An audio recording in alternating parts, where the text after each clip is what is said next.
how does your character even get this job looking after this super important facility when he doesn't seem to believe in the mission that they're doing? I think it was a little last minute. I think if he didn't have the skill set to keep that place running, I definitely don't think he would have been invited to be there. Yeah, so he just kind of lucked into it, like, and he No, left his wife and kids and everything, and I don't think he lucked into it. I think he had the skill set to operate it. right. And it was a last minute thing. And I think it happened all over the world, and he was assigned to this place.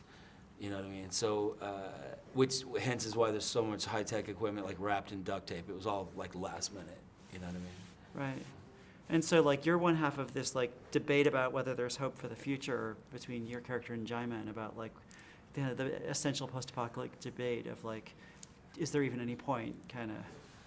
Well, we definitely have different views on it. I think Jaimin's character, he thinks that there is hope for the future, and that we will be the ones that will bring these people to a place and let them repopulate the earth. I think he believes in his job, and I think my character Bauer does not. I think he's being screwed with, and that no one's ever going to call us, and we're stuck here forever. So, but having those 2 points of views completely counterbalance where they end up at the end of the film. Does that make sense? Right, yeah, totally. Yeah.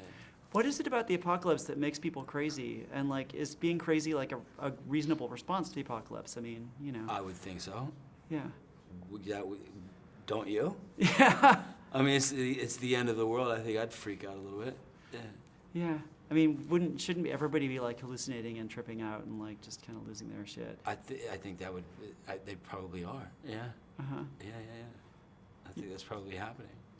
Yeah, I mean, your character seems like even before he was stuck in this bunker, he had a lot of anger about, like, being screwed with and used and you know, treated like a janitor or whatever. I think that yeah. I don't know if he started off that way. I mean, we're always a sum of our experiences in the end. So I think he probably probably ended up there. Uh-huh. So, like, I heard you saying that when you got offered this script by Robert Kirkman, you thought you were being killed off on The Walking Dead? Well, I mean, when your executive producer and creator calls you and goes, "Hey, can you call me? I got to talk to you about something." I think all of us on that show are sort of fearing that phone call, Uh-huh. because I mean, they're going to kill us all off at some point. You know what I mean? But probably you last, or, like, close to last. I don't know. See how well this movie does. You know what I'm Uh-huh. saying? Yeah. Were you excited to do another sort of apocalyptic thing with Robert? Like, Yeah, I was. I mean, anything with Robert and DA, they're friends of mine, and every time they touch something, they, kind of hit a home run. So, and they have good taste, and I trust them. Uh-huh.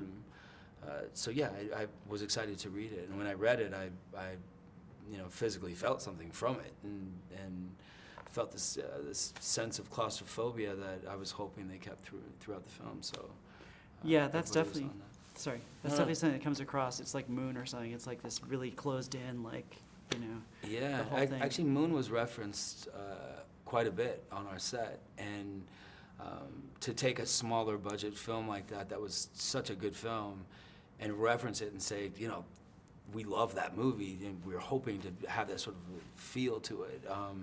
I thought it was a really cool statement to make. Yeah. So Darryl is, like, one of the few characters on Walking Dead. He's one of the main characters who's not from the comics. What's it like being, like, the only character who doesn't get anything from the comics about what could happen to your character on the show? There was a film with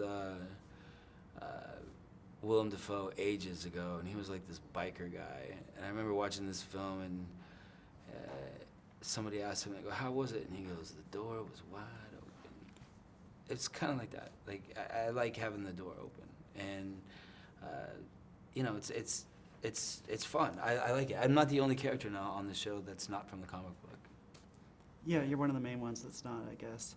Yeah. Yeah. What do you attribute Darryl's, like, popularity with the fans and his longevity to? I think he wears his heart on his sleeve. I don't think he's trying to trick you or fool you. I think he has a certain amount of loyalty to him that he would never cross boundaries with that.